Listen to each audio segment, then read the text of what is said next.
नमस्कार मंडळी. कसा वाटला प्रवास ओंकार बरोबर चारधाम यात्रेचा? आपलं गंगोत्री झालं, केदारनाथ झालं, बद्रीनाथ झालं, यमुनोत्री झालं. वा वा वा. कधी अनुभव विचार केला नव्हता, पण आज आपल्याला सगळे चार धाम ओंकारमुळं सहज शक्य झाले. आणि त्याचं वर्णन ऐकून असं वाटतं की मीच तो प्रवास करून आले. ओंकार, खरंच खूप धन्यवाद तू हे सगळे अनुभव शेअर केल्याबद्दल. आणि कित्येक जणांना, मला एस्पेशली मला माझ्या आईला हे ऐकताना पण, कारण ती आता जवळ 80 वर्षाची आहे, तर तिला काय जायला मिळेल की नाही माहीत नाही, पण निदान हे ऐकून तरी तिला समाधान की आपण जाऊन आलेल्याचा अनुभव तिला मिळेल. त्यामुळे खूप धन्यवाद तुझे. आता आपण यमुनोत्रीला काल तू थांबलास. तिथनं आपण आता परतीचा प्रवास करणार आहे. तर तू सायकल जिथं ठेवली होती नेगेंचीकडं, पोलीस ठाण्यामध्ये ना, तर तिथं तू घ्यायला गेलायस आणि आता तिथनं तू दुसऱ्या दिवशी निघणार आहेस. तर आता आपण परतीचा प्रवास जरा जड पावलांनी, चारधाम झालेले आहे आता. जे मोठं आहे आपलं ते सफल झालेलं आहे तुझं. अडचणीतनं, अडथळ्यातनं कित्येक तुला परिश्रम सगळेच पार करून तू आता आलेला आहेस. आणि त्याचा आनंद तुला मिळालेला आहे. जे तुझं उद्दिष्ट होतं ते तू सगळं सफल झालंय तुझं. आता परतीचा पण मला वाटतं सुफल झाला असेल प्रवास. तो आता तुझ्याच मुखी आपण ऐकूया. नमस्कार ओंकार. नमस्कार सगळ्यांना. नमस्कार. जसं आपण मागच्या भागात बोललो की चारधाम यात्रा तर अतिशय चांगल्या प्रकारे पूर्ण झाली. दर्शन व्यवस्थित झालं सगळ्या ठिकाणी. त्याच्यानंतर वाटेत जे काही आव्हानं येत गेली ती महाराजांच्या कृपेने पार होत गेली. त्यामुळे चारधाम जरी पूर्ण झाले असले तरी आता परतीचा प्रवास सुद्धा तितकाच महत्वाचा होता. कारण जसं ठरवल्याप्रमाणे परतीचा प्रवास हा सायकलनेच करायचा होता. बरं. फक्त थोडीशी ह्याच्यामध्ये मी एक स्वातंत्र्य घेतलं होतं की मी जाताना पूर्णपणे भिक्षा मागत जात होतो. प्रत्येक ठिकाणी भिक्षा मागत अखंड भारत, बलशाली भारत याबद्दल लोकांमध्ये थोडीशी जागृती करत जात होतो. परतीच्या प्रवासात थोडीशी मी मुभाही घेतली की मी भिक्षा जिथे जिथे मिळेल तिथे मी भिक्षा मागायचोच. पण असं जिथे वाटेल की इथे नाही मिळत आहे तिथे मी स्वतःकडचे पैसे खर्च करून मी जेवण घेऊन पुढे जात होतो. त्यामुळे थोडा परतीचा प्रवासही लवकर होत होता. आणि एकतर चारधाम जे काही मी ठरवलं होतं ते पूर्ण झाल्याचं एक मनामध्ये आनंद होता. घरी जायची ओढ होती आणि पाय पण सरावलेले होते. त्यामुळे रोज माझा एक 150 किलोमीटरचा टप्पा पार व्हायचा परतीच्या प्रवासामध्ये, सायकल प्रवास. तर मागच्या भागामध्ये बघितल्याप्रमाणे मी जयपाल नेगी यांच्याकडनं सायकल घेतली. दुपारी साधारणपणे तिथे पोहोचलो. जयपाल नेगी यांच्या ते हॉटेल आहे त्यांचं, आणि त्यांच्या हॉटेलच्या गोडाऊन मध्ये मी सायकल ठेवली होती. बरोबर. तर मी तिथून सायकल घेतली. त्यांना बद्रीनाथचा वगैरे प्रसाद दिला आणि त्यांच्या शुभेच्छा घेऊन मी हरिद्वारला मुक्कामाला आलो. हरिद्वारला जे प्रकाश यादव कोल्हापूरचे, जे माझ्याबरोबर ज्यांच्याबरोबर मी प्रवास केला चारधाम मध्ये काही दिवस, तर त्यांचाही परतीचा प्रवास सुरू झाला होता आणि ते हरिद्वारला येऊन थांबले होते. तर हरिद्वारला ते ज्या हॉटेलमध्ये थांबले होते, मी जेव्हा तिथे पोहोचलो तेव्हा ते तिथून निघणार होते थोड्या वेळाने. पण रात्री त्यांनी माझी झोपायची सोय तिथे केली होती. त्यामुळे मी तिथे थांबलो आणि दुसऱ्या दिवशी, त्याच्या पुढच्या दिवशी सकाळी मी उठून अगदी 5 वाजता उठून तिथून परतीचा प्रवास सुरू केला. कारण आता हा हरिद्वार ते कोल्हापूर हा परतीचा प्रवास 1800 किलोमीटरचा होता. 1800 किलोमीटर मला सायकलिंग करून जायचं होतं. आणि वेळ माझ्याकडे बराच होता, पण घरी यायची ओढ असल्यामुळे जेवढं आपल्याला लवकर पोहोचता येईल. आणि आता रस्ता जवळपास तोच होता, ज्या रस्त्याने मी गेलो होतो तोच रस्ता होता. फक्त पुढे इंदोरच्या पुढे आल्यावर मी थोडासा वेगळा रस्ता निवडला, कारण आलेला रस्ता थोडासा आयसोलेटेड होता. जिथे काही ठिकाणी फारच एकाकी असलेला रस्ता होता. म्हणून मग मी तो थोडासा बदलून अगदी हायवेने यायचं ठरवून पुढे आलो. त्यामुळे हरिद्वारवरनं मी सकाळी निघालो आणि मेरठला यायचं असं डोक्यामध्ये ठरवून निघालो होतो की बरं. मेरठमध्ये मला पोचायचंय हां. हरिद्वारवरनं. हरिद्वार ते मेरठ हे अंतर साधारणपणे 70-80 किलोमीटरचं किंवा एक 100 किलोमीटरच्या आसपास आहे. हां. तर तिथे पोचायचं डोक्यात होतं हं. मेरठला. आणि त्या पद्धतीने माझा हरिद्वारवरनं पुरकाजी नावाचं मध्ये गाव लागतं. हं. तिथे येताना मी रात्री वस्ती केली होती. एक वस्ती तिथे बरोबर. पुरकाजीला केली होती. बरोबर. संदीप सैनी नावाचे हॉटेल ढाबा मालक होते. हं. त्यांच्या ढाब्यावरती मी वस्ती केली होती. हं. तर मी परत जाताना सुद्धा तिथे थांबलो. हं. दुपारची वेळ होती. हं. तर तिथे थांबलो. हं. दुपारचं जेवण मी त्यांच्या इथे घेतलं. हां. आणि तिथून परत पुढे मेरठच्या दिशेने मी प्रवास चालू ठेवला. बरोबर. तर ह्या याच्यामध्ये एक हे होतं की सकाळच्या वेळेत प्रवास चांगला व्हायचा. हां. कारण जोपर्यंत ऊन होत नाही तोपर्यंत मी थांबून जास्तीत जास्त अंतर पूर्ण कापायचा प्रयत्न करायचो. बरोबर. त्यामुळे सकाळच्या वेळेतच म्हणजे सकाळी मी जर 6 वाजता प्रवासाला सुरुवात केली तर हां. 6 ते 9 या वेळेतच माझं 60 किलोमीटरचं अंतर मी पार करायचो. हो. आणि मग त्यानंतर दुपारपर्यंत 100 किलोमीटर, हं. दुपारी जेवणाच्या वेळेपर्यंत 1 वाजेपर्यंत. हां. आणि परत विश्रांती घेऊन समजा मी 2 वाजता परत सायकलिंग सुरू केलं तर हां. 2 ते 5, 5:30 या वेळेपर्यंत पुढचे 40-50 किलोमीटर व्हायचे. हां. त्यामुळे दुपारी जेवण होईपर्यंत जेवढं जास्तीत जास्त स्ट्रेच करता येईल तेवढं करून मी एक 100 किलोमीटर पोचायचा प्रयत्न करायचो. हं. खरं आहे. तर हरिद्वारवरनं निघाल्यानंतर मेरठ पर्यंत येईपर्यंत सकाळी माझा एक 3-1 तासाचा प्रवास झाला. हं. तर तिथे मला रस्त्यामध्ये एक गुऱ्हाळ लागलं. अरे वाह! तर मग गुऱ्हाळ लागल्यावर मी विचार केला की ठीक आहे आपण इथे थोडा वेळ थांबू. हं. विश्रांती पण घ्यायचीच होती. हं. आणि गुऱ्हाळ लागलं म्हटल्यावर बघू की गूळ पण खायला मिळेल, हो. थोडीशी विश्रांती पण होईल. ते कुठे अशा मध्य प्रदेशमध्ये का? नाही, हे उत्तर प्रदेशमध्ये. उत्तर प्रदेश. हां. हां. अजून मी मध्य प्रदेशमध्ये एंट्री करायची होती. हां. पण मग बराच तिकडं त्याला वेळ तेवढे होता. ऊस होतात का? हां, उत्तर प्रदेशमध्ये भरपूर ऊस होतो. हो का? हां. म्हणजे साखर उत्पादनाच्या बाबतीमध्ये उत्तर प्रदेश सुद्धा कदाचित भारतामधलं 1 नंबरचं राज्य असेल. त्यानंतर महाराष्ट्राचा नंबर असेल. तर तिथे मी गुऱ्हाळावरती थांबलो. गुऱ्हाळावर विश्रांती घेतली. तिथे गूळ तयार करण्यासाठी कलई म्हणजे जी कढई मोठी ठेवतात ते चालू होतं काम त्यांचं, गरम करत ठेवलेली होती.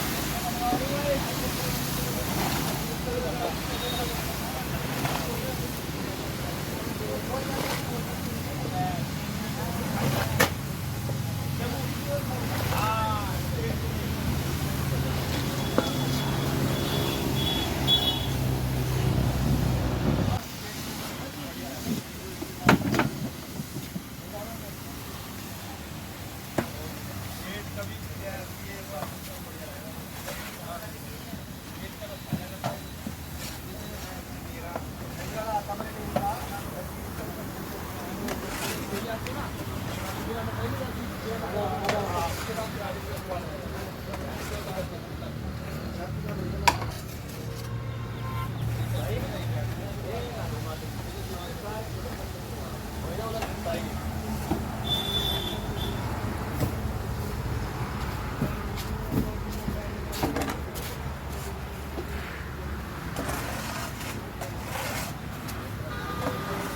आपल्याकडे जसे गुऱ्हाळावरती गुळाच्या ढेपा करतात. हां. 5 किलो, हां. पहिल्यांदा 10 किलो, 20 किलोच्या पण असायच्या. बरोबर. आता त्या कमी कमी होत 5 किलो किंवा 1 किलो पर्यंत आता कमी झालेल्या आहेत. छोट्या हो. 1 किलोचे किंवा छोटे करते. ढेप केली जाते. हो. पण तिथे गुळाची ढेप न करता वड्या. लाडवासारखे मोठे गोळे तयार करतात. हां. हां. म्हणजे 1 बरोबर. किलोचे, 2 किलोचे असे मोठे गोळे तयार करतात आणि ते गोळेच विकतात.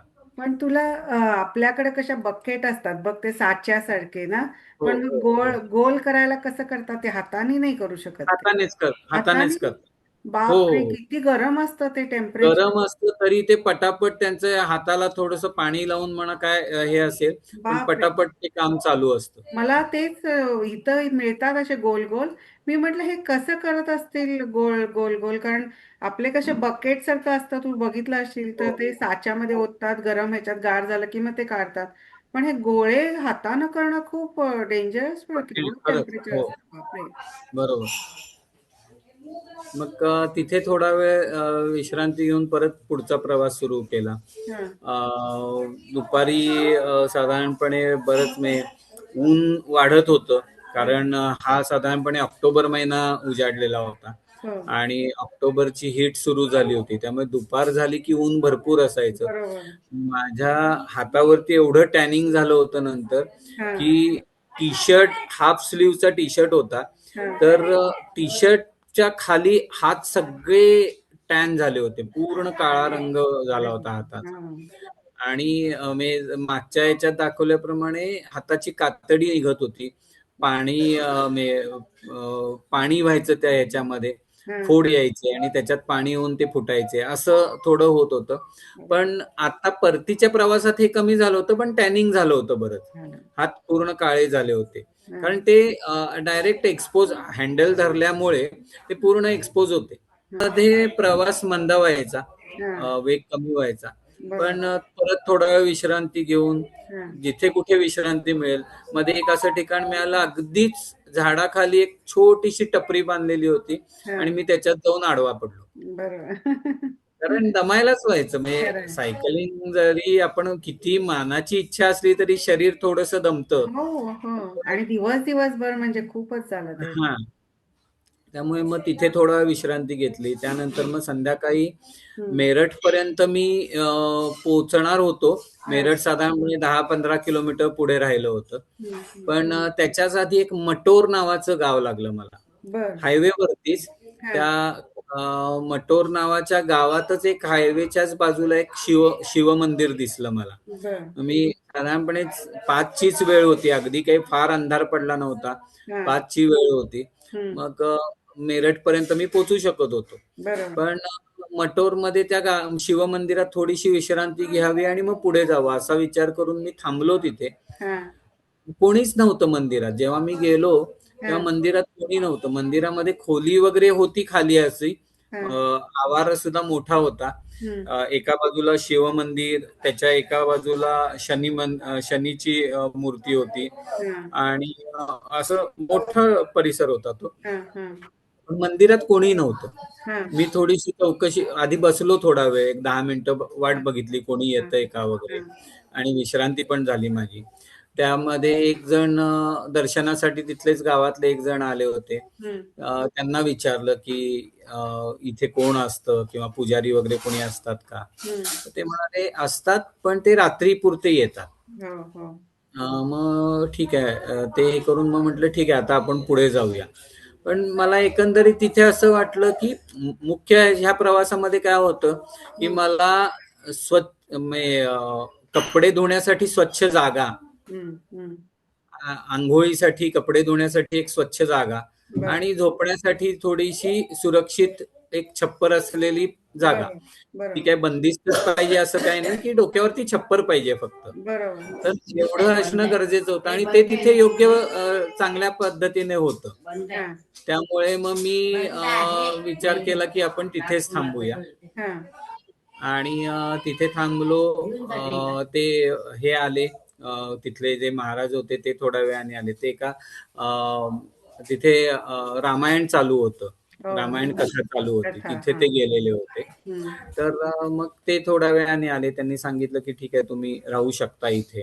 हं. तोपर्यंत मी माझे कपडे वगैरे धुवून वाळत टाकले होते हां. आणि मी राहणार ह्या उद्देशानेच ते केलं. पण हां. तरी पण म्हटलं, समजा जर ते आले आणि त्यांनी सांगितलं की नाही राहता येणार, तर हां. आपण पुढे जाऊया. बरोबर. हां. तोपर्यंत ते येईपर्यंत मी अंघोळ करून, कपडे धुवून सगळे जरा विश्रांती घेत बसलो होतो. हां. हां. पण मग त्यांनी सांगितलं की ठीक आहे, तुम्ही राहू शकता. फक्त हां. तिथे जेवणाची काही व्यवस्था नव्हती त्यांची, हां. कारण हां. ते स्वतः रात्री जेवण घेत नव्हते. ओह! हं. त्यामुळे त्यांची जेवणाची व्यवस्था नव्हती. कुठं हे ते तू मला शिव मंदिरातच म्हणतोयस ना? हा, शिव मंदिरातच. हा. मटोर नावाचं गाव होतं. त्यांनी सांगितलं की अगदी हायवेवरतीच हे मंदिर होतं. हा. हायवेच्या पलीकडे ते म्हणाले एक छोटासा ढाबा नाही म्हणता येणार त्याला, एका गाडीमध्येच तिथलं एक कुटुंब होतं, ते जेवण करून येणाऱ्या जाणाऱ्यांना वाढत होते हो. किंवा देत होते. अगदी स्वस्त 60 रुपयामध्ये हा. छान गरम गरम पोळ्या, हा. म्हणजे फुलके तिथे होते. हा. मटार आणि बटाट्याची पातळ भाजी होती. हा. मिरची होती त्याच्याबरोबर, हा. आणि राईस असं पण ते. हे कारवरती का असं सायकलवरती विकत होते का दुकान नाही, होतं? नाही, एक गाडी होती त्यांची, हा. अशी व्हॅन सारखी, आणि त्या व्हॅनच्या गाडीमध्येच ते सगळं करत होते. Okay okay. हा. आणि स्वच्छता पण होती, म्हणजे असं अगदी जरी रस्त्याच्या कडेला असलं तरी अगदीच काही घाण असं नव्हतं, हा. स्वच्छता होती. त्यामुळे हा. मी म्हटलं भूक तर लागलीच होती हो भरपूर. हो. हा. दिवसभर सायकलिंग झालं होतं, भूक लागली होती. मग मी गेलो तिथे, जेवण घेतलं आणि हम्म. रात्री परत तिथे, हम्म. आणि भरपूर जेवलो, कारण गरम गरम त्या बाई एवढ्या मला देत होत्या हा. फुलके. हा. त्यामुळे जेवढे खाता येतील भरपूर खाल्ले. हा. रात्री तिथे आलो, हा. मंदिरामध्ये वस्ती केली, हम्म. आणि पुढच्या दिवशी पुढचा प्रवास म्हणजे मेरठ पर्यंत पोहोचायचं, कारण मेरठ तिथून अगदी 10-15 किलोमीटरच राहिलेलं होतं. हा. हा. त्यामुळे त्या दिवशी विश्रांती झाली, आणि मग मी त्याच्या पुढच्या दिवशी मेरठसाठी जायला निघालो. पण आता हा सगळा प्रवास मला आग्र्याला तरी यायचंच होतं. बरोबर. आग्र्यापासून पुढे आल्यावर परत मग मथुरा वृंदावनला जायचं हा. का परत आपण परतीचा प्रवास करतोय तिकडे जायचं, हे ठरणार होतं. हा. तर मग मी मेरठ मार्गे पुढे आलो. हम्म. त्याच्यानंतर मग त्या दिवशी पुढचा परत मेरठच्या पुढे हापूड, हम्म. हापूड नावाचं गाव लागतं तिथे. तिथूनच परत आलो. अलीगड लागतं. हा. अलीगड पासून मग मी रात्री, त्या दिवशीचा माझा मुक्काम मुनी नावाचं एक गाव लागलं मला. ओके. आणि मुनी हे गाव असं होतं की अलीगड आणि बुलंदशहर हा. ही 2 जिल्ह्याची ठिकाण आहेत, हा. आणि त्या जिल्ह्याच्या सीमेवरतीच ते गाव आहे. बर. तिथे पोलीस चौकी एक आहे, हा. म्हणजे दोन्ही जिल्ह्यांची सीमा तिथे एकमेकांना लगत आहे, आणि तिथे एक पोलीस चौकी आहे. बर. त्या पोलीस चौकीच्या बाजूलाच ते गाव आहे. ओके.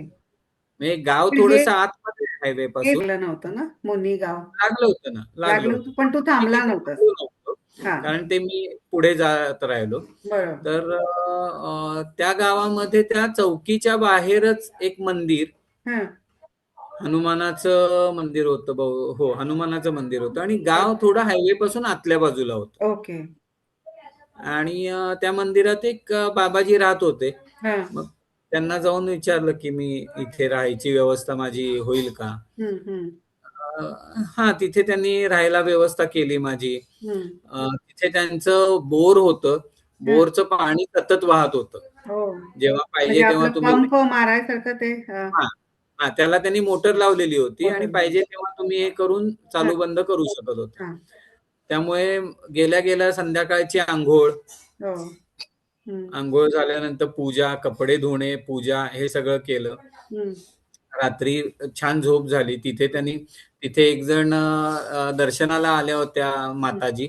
हम्म. तर त्यांनी ह्याचे मोतीचूरचे लाडू दिले खायला, अरे वा. आणि हा. पहिल्यांदा एक दिला, हम्म. नंतर तो मी खाल्ला, परत एक त्यांनी अजून एक दिला, हम्म. आणि परत त्या बाबाजींनी पण अजून एक दिला तिथे जे महाराज होते. त्यामुळे 3 लाडू, आणि हम्म. गोड बरेच दिवसांनी खायला मिळते, आणि 3 लाडू मिळाले, म्हणजे छान वाटलं त्या दिवशी हो ना. की हो. खूप मग. दिवसांनी गोड खायला मिळालं. हा. असं हे सार्थक होतं. झालं असं वाटलं. हां, म्हणजे खरंच. कारण गोड असं मनसोक्त खायला मिळालंच नव्हतं मध्ये कुठे. बरोबर. हो ना. हो. त्यामुळे 3 लाडू खायला मिळाल्यावर पहिल्यांदा, कारण एक खाल्ला, हम्म. तर एक खाल्ल्यावर जरा वाटलं, "हां, बरं, छान आहे, छान आहे. अजून हा. असतं तर बरं झालं असतं." हम्म. तेवढ्यात दुसरा आला, हम्म. आणि मग तो 2 खाऊन थोडा वेळ बसलो होतो, आणि परत त्या बाबाजींनी अजून एक दिला. हा. त्यामुळे वा. तो लाडू खाऊन छान 3 लाडू मस्त मोतीचूरचे खाल्ले. हम्म. रात्री झोपलो. मग त्या बाबाजींबरोबर बराच वेळ गप्पा झाल्या. हा. म्हणजे ते सांगत होते आजूबाजूचं काय आहे, किंवा मला विचारत होते, हम्म. कुठून आलास, काय आलास, हे सगळं चालू होतं. तर तिथे त्या मुनी गावामध्ये थांबलो. आणि तिथून मग त्याच्या पुढच्या दिवशी सकाळी लवकर तिथे आंघोळ केली. बोर चालूच होतं. सकाळी तिथे आंघोळ केली आणि पुढचा प्रवास चालू होता. पुढच्या प्रवासामध्ये आग्रा हा पुढचा आता टप्पा होता की आग्र्याला पोचायचंय मला. आणि मग ही सगळी शहर, मेरठ, हापूड, अलीगड, बुलंदशहर, ही सगळी शहरं पार करत करत मी तिसऱ्या दिवशी दुपारी साधारणपणे मी आग्र्याला आलो. हाथरस लागतं आग्र्याच्या आधी. तर ते हाथरसला मला बराच ट्रॅफिकचा हे झाला. म्हणजे ट्रॅफिक एवढं लागलं होतं की मला सायकल काढणं सुद्धा एक तासभर गेला. त्या साधारणपणे 2 किलोमीटरच्या पट्ट्यातून सायकल काढून पुढे जायचं सुद्धा तासभर गेला. आणि मग दुपारी मी आग्र्याला पोहोचलो. आग्र्याला परत लाल किल्ल्याला थांबलो येऊन. येताना केलं होतं की एका बाजूने दुसऱ्या बाजूने बाहेर पडलो. तसंच झालं आता सुद्धा. ताजमहलला फेरी एक केली. शिवाजी महाराजांच्या पुतळ्यासमोर उभं राहून नतमस्तक झालो. तिथे परत घोषणा दिली, शिवाजी महाराज की जय वगैरे घोषणा देऊन मग म्हणजे थोडस कसं असतं, आपण परमुलखात आहोत पण मनामध्ये महाराजांबद्दलचा आदर आहे. असं वाटतंय की आपण घोषणा द्यावी. पण आजूबाजूला, कारण ते ठिकाण असं एवढं वर्दळीचं ठिकाण आहे की लाल किल्ला आणि त्याच्या बरोबर समोर महाराजांचा पुतळा आणि रोडवरती भरपूर वर्दळ, पोलीस तिथे ट्रॅफिक पोलीस थांबलेले असतात. तरी पण म्हणतात नाही ठीक आहे, आपण महाराजांबद्दल आदर व्यक्त केलाच पाहिजे. मुजरा केला महाराज. मुजरा केला, मोठ्याने त्रिवार घोषणा दिली आणि मग पुढे आलो. मग आग्र्याच्या बाहेर आल्यावरती पेठा घेतला आग्र्याचा. पेठा, कारण काय झालं, परतीच्या प्रवासात मी एके ठिकाणी जिथे माझे एक नातेवाईक होते देवास आणि इंदोरच्या जवळ, मी बरलईमध्ये थांबलो होतो. त्यांना काहीतरी घेऊन जावं असं म्हणून मी तो पेठा घेतला. दूध भात अक्कड माती चिकण माती जात ते रवावं, असं जात सुरेख बाई रवा तो काढावा. असा रवा सुरेख बाई करंजा कराव्या, अशा करंजा सुरेख बाई तबकात ठेवाव्या. असं तबक सुरेख बाई शेळ्याने झाकावं, असा शेळ्या सुरेख बाई पालखीत ठेवाव्या. अशी पालखी सुरेख बाई माहेरी धाडावी, असं माहेर सुरेख बाई गोड खायला देत, असं सासर बाई कोंडून मात्र. हे असं सगळं सायकलवरती वजन होत होतं. पण ठीक आहे, आता काही थोडं थोडं का होईना आपल्याला जेवढं शक्य होईल तेवढं घेऊन जाऊया असं करून तिथे एका ठिकाणी पेठा घेतला. पेठा घेताना सुद्धा त्याने विचारलं कुठून आला काय वगैरे सगळं. त्याने अगदी 25-30% मला डिस्काउंट करून दिला. अरे त्याला सुद्धा वाटलं एवढा सायकलवरनं आलाय माणूस. तो म्हणाला तुम्हाला काय द्यायचे ते द्या पैसे, मला असं काय नाही. मग त्याने बाहेर जेवढे लिहिलेलं होतं दर तेवढे मी त्याला दिले, पण त्यात सुद्धा त्याने जवळपास 25-30% कमी घेतले पैसे माझ्याकडनं. आणि मग मी पुढे आलो. आणि मला एकदम आता आठवण आली की तुझ्या फॅमिलीशी कॉन्टॅक्ट होतच असेल ना तुझ्या? हो हो हो. कारण मी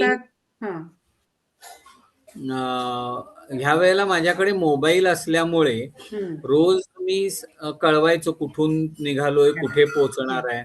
आणि एक ग्रुप तयार केला होता ब्रॉडकास्टचा, त्याच्यावर मी हे काही अपडेट्स टाकत होतो. आणि त्या ग्रुपमध्ये माझे रिलेटिव्ह होते, फॅमिली मेंबर्स तर होतेच, रिलेटिव्ह होते, माझे बिझनेस रिलेशन मधले काही लोक होते, मित्र होते, असा सगळा शेजारी पाजारी होते. असा बराच मोठा जवळपास एक तो 150-200 लोकांचा ग्रुप तयार झाला होता. आणि त्याच्यावर मी ते ब्रॉडकास्ट टाकत होतो, मी आज कुठे गेलोय, काय काय बघितलं वगैरे ह्या सगळ्या गोष्टी. तर तिथे मी आग्र्यातून पुढे निघालो. आग्र्यातून पुढे येऊन मनिया नावाचं गाव, जिथे मी येताना थांबलो होतो, तिथे पोचायचं आणि आज तिथेच मुक्काम करायचा असं ठरवलं. कारण हा दुपारी साधारणपणे 1:30-2 वाजले होते आग्र्याला मी पोहोचलो त्यावेळेला. हा आणि मनियापर्यंत मी पोहोचू शकेन असा एक विश्वास वाटला मला. हम्म. आणि आपण तिथे पोहोचूया, कारण त्या ज्या बाबाजींकडे थांबलो होतो ते एक छान बाबाजी होते. त्यामुळे म्हटलं आपण तिथेही आज पोचायचा प्रयत्न करू. आणि त्या ह्याच्या शेजारीच ढाबा होता, ओके ओके हा त्यामुळे रात्री जेवणाचाही प्रश्न नव्हता. बरोबर. तर म्हटलं ठीक आहे, आपण तिथेच थांबूया. हम्म. म्हणून त्या मनियापर्यंत पोहोचण्यात, कारण अंतर बरंच होतं, 70-1 किलोमीटर अंतर होतं आणि वाजले होते दुपारचे 2-2:30 वाजले होते. हा संध्याकाळपर्यंत पोहोचायचं होतं मला. हम्म. पण ठीक आहे, एकदा ठरवलं की आपण प्रयत्न करू आणि पोहोचू. हम्म. तर त्या पद्धतीने मी रात्री बरोबर, म्हणजे संध्याकाळी अंधार पडता पडता 6:30-7 वाजता मी त्या मनियामध्ये आलो, जिथे हम्म. मी थांबलेलो होतो तिथे. पण म्हणजे आता तू हरिद्वार पासून निघापासून हा दुसरा दिवस का तुझा? हरिद्वार पासून निघाल्यावर मटोरला एक मुक्काम झाला. हा तो एक झाला. त्याच्यानंतर मुनी नावाचं मुनिरा. गाव होतं, हा तिथे एक झाला. हा आणि आता हा तिसरा मनी आला. ओ म्हणजे 3 दिवस झाले तुझे ऑलरेडी निघून तिकडनं. हो, 3 दिवस झाले. हा कारण परतीचा प्रवास माझ्याही न कळत लवकर लवकर होत होता. फटाफट हा हा हा, कारण एक आता थोडं होतं की मध्ये फार थांबतच नव्हतो. सकाळी एकदा बरोबर सायकलिंग चालू केलं की बरोबर पहिले 3 तास तर काही थांबायचंच नाही कुठे. हा हा 9 वाजेपर्यंत सायकल पाय चालवतच राहायचं. बरोबर. पण सायकलचं चेक आहे काय आपलं हवा आणि हे सगळं दररोजच्या दररोज बघत होत असतो ते. हा, ते असायचं, ते रोज बघायचो किंवा हम्म. हवा. आणि पंक्चर आत्ता तरी काही झालेलं नव्हतं हा ह्या प्रवासामध्ये. हा त्या येताना 1-2 वेळेला झालं होतं पंक्चर. ओके. पण परतीच्या प्रवासामध्ये कधी असा हे झाला नव्हता. हम्म. त्यामुळे मग ठीक आहे, चाललंय, चला चला लवकर पुढे जाऊया. कारण आता काय झालं होतं, मी त्या ग्रुपवरती जे अपडेट टाकत होतो हा त्याच्यावरती मला जेवढी ओढ होती तेव्हा इथे काय? कोल्हापूर मधल्या सगळ्यांना ओढ होती की बरोबर. कधी येतोय. मग सारखे फोन चालू झाले होते, रे आज कुठे पोहोचलाय, हा. कधीपर्यंत पोहोचशील, आता किती किलोमीटर राहिलंय. हम्म. त्यामुळे ते एक हे चालू झालं होतं. म्हटलं ठीक आहे, आपण जेवढा लवकर पोहोचता येईल तेवढा पोहोचायचा प्रयत्न करू. खरं आहे. त्यामुळे मग रात्री मनियामध्ये थांबलो. हम्म. मग असं होतं की आपण शेजारी ढाब्यावरच जेवायचंय आपल्याला. बरोबर. गेल्यावरती तिथेच बाहेर एक त्यांचा पाण्याचा नळ होता, त्या हम्म. नळात कपडे धुतले, आंघोळ केली. हम्म. आणि त्या दिवशी त्या महाराजांचं कुटुंब पूर्ण तिथे आलेलं होतं. हा म्हणजे ते त्या गावचेच रहिवासी होते. हा फक्त गावापासून एक 3-4 किलोमीटर अंतरावरती ते राहत होते या मंदिरामध्ये. हा आणि त्यांचं घर आणि त्यांचे सगळे घरातले लोक हे एक 4 किलोमीटर अंतरावरती तिथे हम्म. त्यांची शेती आणि घर वगैरे सगळं होतं. हम्म. ते मग रात्रभर गप्पा तुमच्या झाल्या. हा, बराच वेळ आमच्या गप्पा झाल्या. म्हणजे असे घड्याळात किती वाजले बघितलं नाही, पण आम्ही बराच वेळ गप्पा मारत होतो. हा मग मध्येच कधीतरी डोळा लागला. हम्म. आणि मग सकाळी उठलो, सकाळी परत तिथे आंघोळ केली हम्म. आणि निघालो. हा तेवढ्यात लक्षात आलं की मागच्या चाकामध्ये, टायरमध्ये हवाच नाहीये. अरे बापरे. हा म्हणजे मी सगळं सामानाची बांधाबांध केली हा आणि सहज बघितलं, निघायच्या आधी बाबा हवा आहे का तपासावी म्हणून हा हे केलं, तर मागच्या चाकातली हवा गेलेली होती. हा उन्हामुळे पण होतं ना त्याचं. हा, उन्हामुळे पण झालं असेल. हम्म. पण ते असं होतं की बारीक एक पंक्चर होतं कुठेतरी. Okay okay. मग हा मी म्हटलं की ठीक आहे, आपण बघूया आता हवा मारून. माझ्याकडे हवेचा पंप होताच. हा तर मी तिथे लगेचच हे केलं की हवा मारली, हम्म. हवा त्यामध्ये चाकात भरली. हम्म. आणि आपण आता थोडं एक 10 मिनिटं थांबलो की हवा कमी होते किंवा काय होतंय. हा पण तेवढी काही कमी झाली नाही. ओके. म्हणून मग मी पुढचा प्रवास चालू केला त्या याच्यामध्ये. तसाच. हा, तसाच. म्हणजे ओके. आता असं होतं की पुढे सकाळी उजाडल्यानंतर कुठे हम्म. पंक्चरवाला मिळाला किंवा बरोबर. कुठल्या गावात गेलो, पंक्चरवाला दिसला, तर आपण हा तिथे तपासून घ्यावं की हा पंक्चर आहे का वगैरे, हा हे सगळं बघून. बरोबर. म्हणून मग मी प्रवास चालू ठेवला. हा पण नंतर असं लक्षात आलं की काही अंतर गेल्यानंतर हवा कमी होते. ओके. हा म्हणजे पंक्चर त्यामुळे होतं. दर एक तासाने, अर्ध्या तासाने थांबून मला हवा भरावी लागत होती. ओ कारण मध्ये पंक्चरवाला कुठेच नव्हता. ओके. त्यामुळे मी असं जवळपास 3-4 वेळेला हवा भरावी लागली मला अरे बापरे. थांबत थांबत. हा. आणि मग कारण ते कसं झालं होतं, हवा भरायला थांबलो तरी मला अशा ठिकाणी थांबायला लागायचं हा. की जिथे मला सायकल व्यवस्थित टेकवून उभी करता येईल. बरोबर. कारण सायकलवर सामान असल्यामुळे हा. सायकलचा स्टँड तेवढं वजन घेऊ शकत नव्हता. खरंय. हो. मग मला सायकल अशा ठिकाणी उभी करायला लागायची की जिथे ती व्यवस्थित टेकून उभी राहील हा. आणि मला हवा भरता येईल. बरोबर. त्यामुळे ती जागा शोधायची हा. आणि ती जिथे सायकल व्यवस्थित उभी राहते ना, आणि हम्म. मग पंप काढून हवा भरायची. असं 3 वेळेला मला हवा भरावी लागली. ओके. आणि मी दिवस उजाडल्यावरती मी साधारणपणे मी तेव्हा ग्वाल्हेरच्या जवळपास आलो होतो. ओके. लांब होतं ग्वाल्हेर तिथून, पण साधारणपणे त्या एरियामध्ये कुठेतरी आलो होतो. तर मग मी तिथे एक पंक्चरवाला दिसल्यावरती त्याला ते हे करून पंक्चर काढून घेतलं. बारीक होतं पंक्चर, हा. पण त्या बारीक पंक्चरमुळे थोड्या थोड्या वेळाने ती हवा भरावी लागत होती. बरोबर बरोबर. ही मग सकाळचीच वेळ होती नाही का तुझी? हा, सकाळी म्हणजे साधारणपणे दुपार होत आली होती. 11 वाजून गेले होते, 11-11:30 वाजून गेले होते. हा. हा. मी ग्वाल्हेरच्या जवळ पोहोचलो होतो. आणि ग्वाल्हेरला फक्त यावेळेला ग्वाल्हेरला मी शहरात जाणार नव्हतो. ओके. ग्वाल्हेर बायपास करून मी पुढे जाणार होतो. म्हणजे गोल पहाडी म्हणून जो एरिया आहे, गोल पहाडीला वळसा घालून मी पुढे शिवपुरीकडे जाणार होतो. ओके. आय थिंक शिवपुरीला तू थांबला होतास मागच्या वेळेला ना? हा, येताना शिवपुरीला थांबलो होतो. बरोबर. त्यामुळे मनियाचा मुक्काम झाल्यानंतर ग्वाल्हेर आणि ग्वाल्हेरचा पुढे मुक्काम ग्वाल्हेरला जर मुक्काम केला असता तर पुढचा मुक्काम मी शिवपुरीत पण केला असता. ओके. तसं ते काही सगळेच मुक्काम जिथून आलो तेव्हा तसे होत नव्हते. त्यामुळे मनियामधून मी पुढे गेल्यानंतर ग्वाल्हेरला दुपारी हे पंक्चर काढून घेतलं आणि दुपार झाली तोपर्यंत म्हणजे पंक्चर काढून मी पुढे जाईपर्यंत 1 वाजला होता. ऊन तर बरंच तापलं होतं. तर आणि तो जो टप्पा होता तो असा होता की तिथे झाडी फार नव्हती रस्त्याच्या बाजूने. त्यामुळे ऊन चटके लागत होते आणि दमलो पण होतो. मग तिथे एक माधवराव सिंधियांच्या नावाने एक स्टेडियम आहे ग्वाल्हेरच्या बाहेर. क्रिकेट स्टेडियम आहे. त्या क्रिकेट स्टेडियमला हे केलं, म्हणजे तिथेच एक बाजूला ढाबा होता. त्या ढाब्यावरती जेवायला थांबलो. जेवण होतंय ना होतंय तोपर्यंत माझ्या असं लक्षात आलं की बहुतेक पाऊस पडायची शक्यता आहे. ढग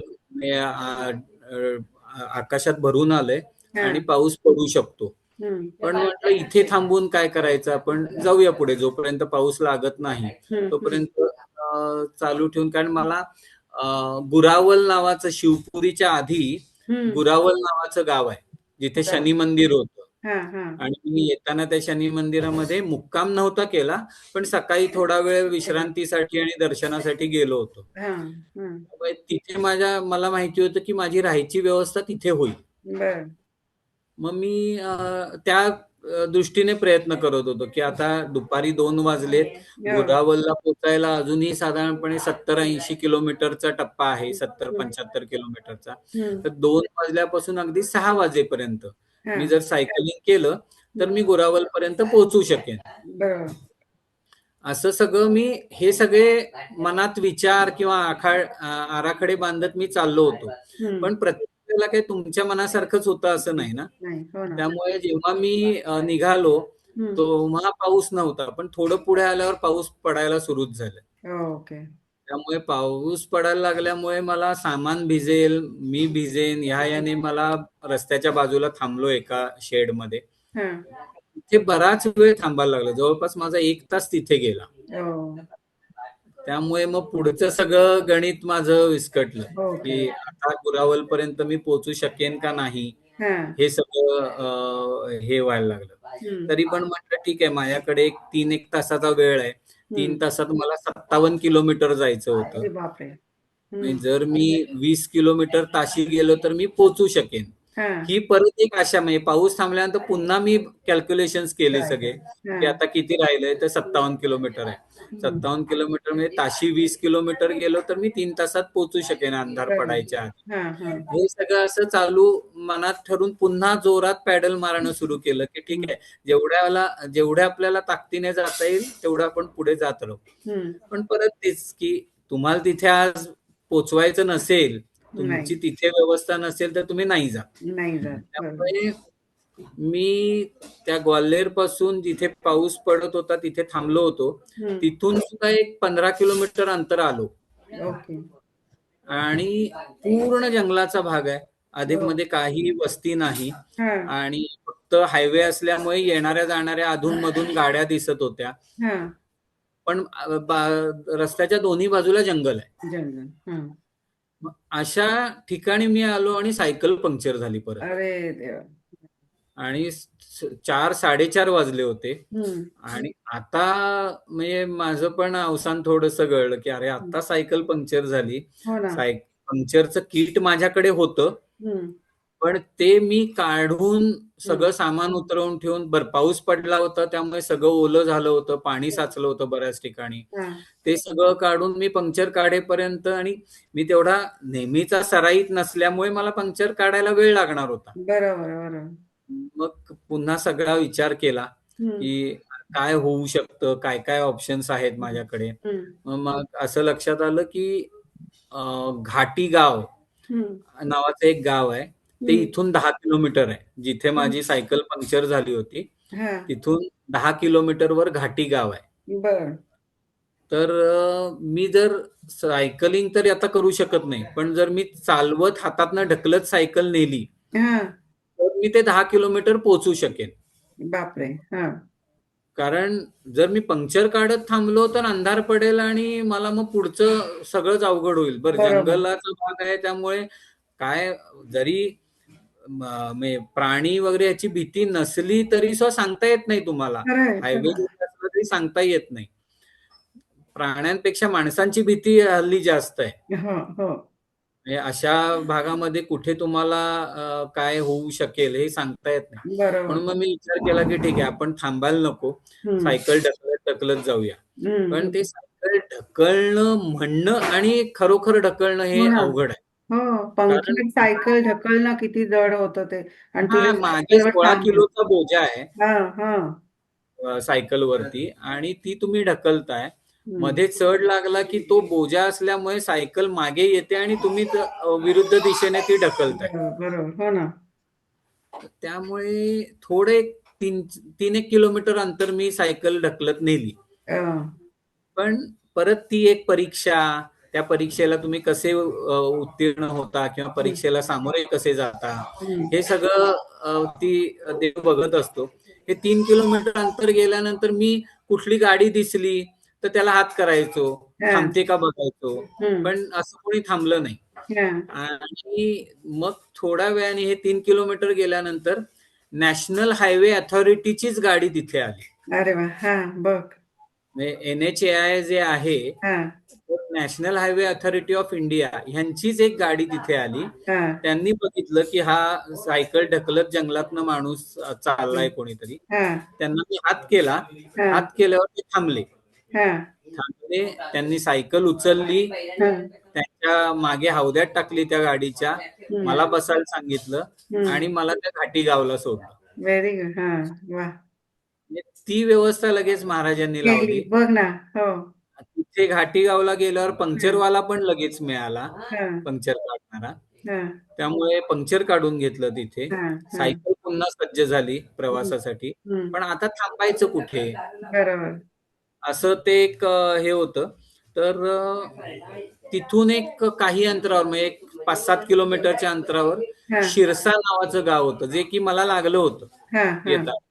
आणि त्या शिरसा गावामध्ये देवनारायण मंदिर आहे. आणि देवनारायण मंदिर तर परिसर प्रचंड मोठा, बाहेर एक छान कमान भली मोठी आणि आतमध्ये भला मोठा परिसर, असं सगळं होतं. तर मग मी तिथे पोचलो. जाताना मी तिथे थांबून एक त्या कमानीचा फोटो काढलेला होता. ते छान कमान होती. तर तिथे पोचलो, आतमध्ये गेलो, त्यांना विचारलं की राहायची व्यवस्था वगैरे काय होईल. त्यांनी पहिल्यांदा थोडस रिझर्व होते ते, पण नंतर मला ठीक आहे की कारण इथे दुसरी काही व्यवस्था नाही आहे आणि सायकलने माणूस काय आता रात्री कुठे जाऊ शकत नाही. त्यांनी मला परवानगी दिली. तिथे हौद वगैरे पाण्याचा होता, तिथे आंघोळ झाली, कपडे वाळत टाकले मंदिरामध्येच. मंदिरामध्येच. त्यांनी माझं आधार कार्ड जमा करून घेतलं आणि ते म्हणाले दुसऱ्या दिवशी सकाळी घेऊन जा जाताना. पण ही त्यांना मी खूप चांगली म्हणजे लोक आता तेवढी तरी हे झालेत ना, सुज्ञ झालेत की हो हो कुणालाही असंच नाही ठेवून घेत की त्यांची माहिती बरोबर. जरा तरी काहीतरी इन्फॉर्मेशन द्या. बरोबर. Very good. आणि त्या ह्याने मी तिथे थांबलो. मग त्यांना मी म्हटलं बाबाजी मी सकाळी लवकर जातो, 5 वाजता निघतो प्रवास करायला, तर तेव्हा मला आधार कार्ड कुठे मिळेल? तो म्हणाला कधीही जा, मी इथे झोपलेलो असेन, मला हाक मारा, मी तुम्हाला कार्ड देईन. वा. बर. त्यामुळे तीचा काही प्रश्न नव्हता. मग त्या तिथे थांबलो आणि त्या देवनारायण मंदिरामध्ये वस्तीला आलो. देवनारायण म्हणजे कसलं? ऍक्च्युली विष्णूचंच मंदिर का का काय? नाही मला सांगता येणार, पण तिथे ते देवनारायण म्हणतात तो विष्णूचाच अवतार आहे, बर. पण इथली काही कथा वेगळी आहे त्यांची. ओके. हा साधारणपणे राजस्थानचा भाग आहे. ओके. कारण नारायण म्हणजे विष्णूच येतं, पण मला असं हो. वाटलं की ते देव नारायण म्हणतात की काय असं. हा नाही, ते जे आहे ते म्हणजे ते असे मानतात की हे आपण जसं ग्रामदेवता म्हणतो ना, तशा पद्धतीचं गावाचं रक्षण करणारा कोणीतरी मुख्य सरदार जो ओके. दैवी अवतार आहे, अशा पद्धतीने ते मानलं जातं. ओके. ओके. हा. बरोबर. तर तिथे हे करून थांबलो आणि तिथे एक असं म्हणजे हे झालं, माझ्या मते खंडेनवमी होती त्या दिवशी, मला आठवते बहुतेक खंडेनवमी होती तो दिवस. आणि तिथे तर एक प्रथा अशी आहे की आजूबाजूच्या गावातले लोक आपली जी काही वाहनं म्हणजे शेतीची वाहनं असतात, ट्रॅक्टर असतील, जीप असेल किंवा काही नांगरण्याचं साहित्य असेल, हे सगळं घेऊन त्या मंदिरात जमा झाली होती. म्हणजे जवळपास 100 ट्रॅक्टर जमा झाले होते त्या मंदिरामध्ये. बापरे वा. तेवढीच लोक. आणि रात्री मग तिथे त्यांनी ते ट्रॅक्टर चालू करून मोठमोठ्याने त्याचे आवाज, ते रेस करणे, त्याची पूजा करणे, मोठमोठ्याने जयकारे आपण ज्याला हे म्हणतो घोषणा देणे असतील, तर तसं ते जवळपास 1 तासभर तो कार्यक्रम त्यांचा चालू होता. आज दसऱ्याच्या निमित्ताने पूजा करण्यासाठी या मंदिरामध्ये लोक ट्रॅक्टर आपापले घेऊन आले.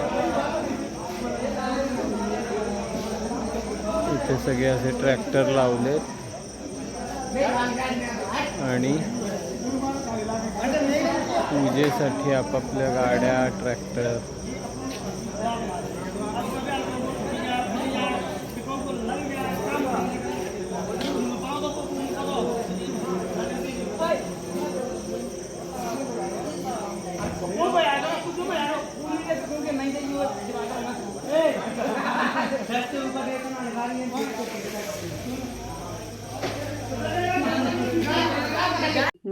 एक तासाभरानंतर ते प्रत्येक जण आपापल्या घरी निघून गेले. पण बघायला छान वाटत असेल ना, एकदम ट्रॅक्टर सगळे. असे ट्रॅक्टरचे लाईट्स लागलेले, असे काही ट्रॅक्टर असे चौकोनी लावलेले, काही एका रांगेत लावलेले, लाईट्स त्यांचे चालू बंद करतायत, मोठमोठ्याने ट्रॅक्टर रेस करून त्याचे आवाज हे करतायत, जीप आहे, जीपचे हॉर्न कोणी वाजवतंय. त्यामुळे छान वाटत होतं ते. आरती झाली आणि त्याच्यानंतर लगेच हे केलं त्यांनी, पूजा वगैरे केली त्या ट्रॅक्टर्सची. त्यामुळे छान अनुभव होता तो, वेगळा हे होता. तो हे करून मग साधारणपणे परत पुढचा प्रवास दुसऱ्या दिवशी, कारण आताचा जो टप्पा आहे तो परत ग्वाल्हेर तर मागे पडलंय, मग गुना, शिवपुरी, मग गुना आणि गुना करून मला ह्याच्या मध्ये यायचं, इंदोर पर्यंत यायचं. कारण हा रस्ता तोच होता ज्या रस्त्याने मी गेलेलो होतो. बरोबर. साधारणपणे तो एक प्रवास होता. तर टप्प्याटप्प्याने मी जसं म्हटलं तसं एक 150 किलोमीटर तरी माझे रोज सायकलिंग व्हायचंच. व्हायचं. हो. तरी 150 असं म्हणजे खूपच. जाताना पण तेवढंच होत होतं का रे? असं वाटतं. जाताना थोडं कमी व्हायचं, कारण कमी. प्रत्येक ठिकाणी थांबत माहिती घेत माहिती जायचं, घे. हां, भिक्षा मागायची, हे हां, करत थोडा कमी होत होता. हां. जाताना 120 किलोमीटर वगैरेच व्हायचं. बरोबर. पण तेवढं जाताना परतीच्या प्रवासात 150 तरी व्हायचंच. व्हायचं. सकाळी दुपारी जेवणापर्यंत माझं 100 झालेलं असायचं. हो ना. हां. हो. खरंच खूप छान. मग आता तू रात्री कुठे राहिलास? इंदोरला राहिलास का चौथ्या दिवशी? नाही, इंदोर अजून जवळपास 4 अजून दिवस पुढे आहे. पुढे. मग राहणार कुठं तू आज रात्री? मी त्या दिवशी शिरसामध्ये देवनारायण मंदिरात राहिलो. हां. तो 5वा आणि दिवस मग झाला तुझा. हा आणि हं. मग तिथून पुढचा प्रवास. मग मध्ये कुठलं तरी एक गाव लागलं, आता मध्ये 1-2 गावं लागली. हां. आणि पुढची वस्ती माझी झाली ती मान्या नावाच्या गावामध्ये झाली, मान्या. ओके. हां. तर तिथे सुद्धा जाताना, कारण तेवढ्यातच. हा जो टप्पा आहे तो अभयारण्याचाच टप्पा आहे सगळा. ओके. हां. माधव अभयारण्य लागतं हां. शिवपुरी आणि ग्वाल्हेरच्या मध्ये. हां. आणि तो चढ आहे, हां. म्हणजे एक 10 किलोमीटरचा चढ आहे. बरं. तो मला साधारण म्हणजे दुपारी चढायला लागला. हां. 12 वाजता वगैरे तो मी चढलो, हां. 10 किलोमीटर. हं. त्यामुळे शिवपुरीला मी गावात नाही गेलो. बरं. पुन्हा बायपास करून मी शिवपुरीपासून पुढे हां. आणि शिवपुरीमध्ये ते शिधोरे ज्यांच्या घरी मी राहिलो होतो, हां, हां. त्यांचाही फोन आला होता हं. की तू ये इकडे. पण म्हटलं काका आता सकाळचीच वेळ आहे, हं. तर मग मी आता पुढे जातो. म्हणजे बरं. आज इथे थांबलो तर परत पूर्ण दिवस तसाच हे होईल, प्रवास बरोबर. काहीच. हो ना. हो. मग मी शिवपुरीतून पुढे निघून पुढचा प्रवास त्या दिवशी चालू पण ठेवला. ते लोकं पण जे भेटले होते तुला जाताना, ते आठवणीनं तुझी चौकशी करत होते ना? हो, हो, करत होते. हां. म्हणजे हे मात्र होतं की जेव्हा मी केदारनाथला पोहोचेपर्यंत सुद्धा एकदा दोनदा फोन आला होता, कुठे पोहोचलाय, हो ना? काही त्रास झाला नाही ना हां, हां. वगैरे, असं ते हे चालूच होतं. हं. वाह! मग आज आता आपण मान्यामध्ये थांबूया का? हा, मान्या हे असं ठिकाण आहे की जे हां. शिवपुरी आणि पुना याच्या हां. पुढे आहे. पुढे आहे. ओके. त्यामुळे बरं. तेवढं अंतर माझं पार झालेलं पण मग आहे. तिथं कुठं मंदिरातच थांबलायस तू? हा, मान्यामध्ये? मान्यामध्ये सुद्धा एक मंदिर होतं, म्हणजे हां. तिथे बालाजीचं मंदिर होतं. ओके. हां. त्या मंदिरामध्ये मी थांबलो. बालाजी याचा अर्थ तिरुपती बालाजी नाही. हां. मग विष्णू ते हनुमान मंदिराला बालाजीचं मंदिर ओके, म्हणतात. ओके. हां, हां, हां. बरोबर. त्यामुळे हनुमान मंदिर होतं ते. हां. पण मग हे आणि पण अजूनही उत्तर प्रदेशमध्येच येतं का? आता मध्य प्रदेश चालू झालाय तुझा? मध्य प्रदेश चालू झालं ना. चालू झाला. इंदोर पण. हां. बरोबर. बरोबर. मग आता आज आपण आता इथंच थांबूया. मान्यामध्ये हो, तू विश्रांती घेऊ शकतोस बालाजी मंदिरच्या इथं. हो. आणि मग दुसऱ्या दिवशी पुढच्या प्रवासाला पुढच्या भागात निघूया आपण. अगदी, नाही का? अगदी. हो, भरपूर प्रवास झाला आणि आज सुद्धा तुला भरपूर चॅलेंजेस आले निघताना हो. प्रवासात. पंक्चर झाली, गाडी अडकली, काय-काय बरंच झालं. हां, पण त्यातनं पण पाऊस. तुला हां, पाऊस आला. त्यातनं तुला साथ मिळाली गजानन हो, महाराजांची. हं. अगदी. त्यामुळं आज आपण मान्यामध्ये थांबूया. पुढच्या भागात आपण पुढचा प्रवास ऐकूया. नाही का? चालेल. धन्यवाद. नमस्कार. नमस्कार. मंडळी, आज इथेच थांबतोय. मला आशा आहे की तुम्हालाही पुढचा भाग ऐकायची तेवढीच उत्सुकता आहे. आणि पुढचा भाग ऐकायचा असेल तर प्लीज लाईक, शेअर आणि सबस्क्राईब करा.